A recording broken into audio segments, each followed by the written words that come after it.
ሰላም ውድ ተመልካቾቻችን፣ ይህ ሳንቃ ሪያሊቲ ሾው ነው።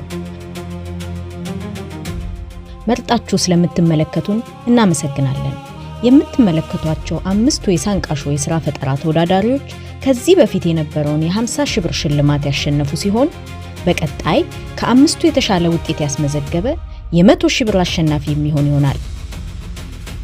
የእነዚህን ትጉ ሥራ ፈጣሪዎች የ10 ሳምንት በሳንቃ ሾው ቆይታ ከእያንዳንዳቸው ጋር በስቱዲዮ የምንገመግም ይሆናል። ሙሉ ቪዲዮውን በሳንቃ ሾው ዩቲዩብ ቻናል ሰብስክራይብ በማድረግ ቤተሰብ ይሁኑ።